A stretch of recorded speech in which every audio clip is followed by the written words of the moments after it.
नमस्कार मित्रांनो, स्वागत आहे तुमचं आताच्या ब्रेकिंग न्यूजमध्ये। मित्रांनो, मुख्यमंत्री आणि ऊर्जा मंत्री देवेंद्र फडणवीस यांच्या आश्वासनानंतर देखील सिंधुदुर्ग जिल्ह्यामध्ये स्मार्ट मीटर बसवण्याचं काम हे सुरूच आहे। त्यामुळे या विरोधामध्ये पोलीस ठाण्यामध्ये तक्रार करण्यासोबतच न्यायालयामध्ये देखील जनहित याचिका दाखल करण्याचा निर्णय शनिवारी झालेल्या बैठकीमध्ये घेण्यात आलाय।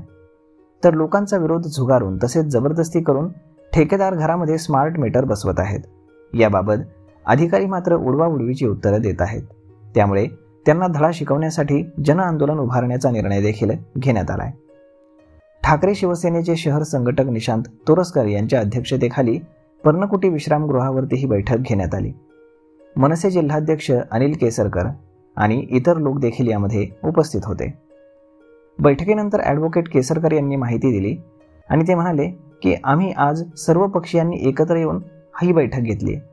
केवळ सावंतवाडी तालुक्याचा विचार करता 4000हून अधिक घरांमध्ये स्मार्ट मीटर बसवण्यात आलेत।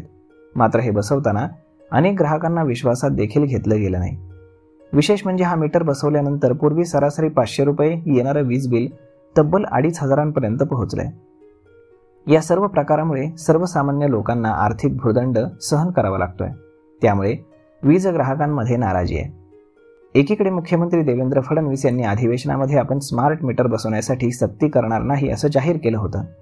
मात्र प्रत्यक्षामध्ये याच ठिकाणी वीज कंपनी आणि संबंधित ठेकेदाराची माणसं कोणालाही विश्वासात न घेता या ठिकाणी स्मार्ट मीटर बसवत आहेत।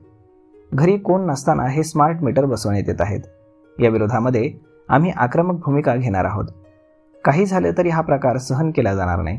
त्यामुळे या प्रकारच्या विरोधामध्ये जन आंदोलन उभारण्याचा निर्णय या बैठकीमध्ये घेण्यात आला। श्री तोरसकर म्हणाले की ज्या लोकांनी विरोध केल्यानंतर सुद्धा त्यांच्या घरी स्मार्ट मीटर बसवण्यात आलेत त्यांची भेट घेऊन जन आंदोलनामध्ये त्यांना सहभागी करून घेतलं जाणार आहे। श्री नार्वेकर यावेळी म्हणाले की केवळ आंदोलन उभारून कुठलाही फायदा नाही, तर हा प्रकार मोडीत काढण्यासाठी जनहित याचिका दाखल करणं गरजेचं आहे। त्यासाठी सर्वांनी तयारी करूयात।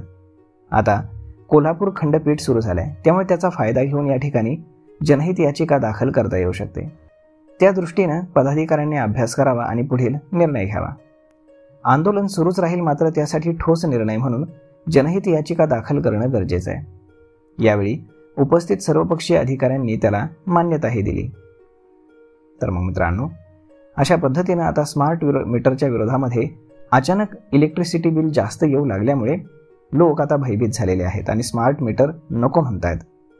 त्यामुळे तुम्ही जर तुमच्या घरी स्मार्ट मीटर बसवलेला असेल आणि त्याला जर जास्त वीज बिल येत असेल तर तसं तुम्ही आम्हाला कमेंट करून सांगायला बिलकुल विसरू नका। तर मग मित्रांनो, हा व्हिडिओ, ही माहिती तुम्हाला कशी वाटली हे तुम्ही आम्हाला कमेंट करून नक्कीच सांगा।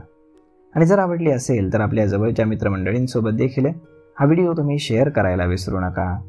धन्यवाद।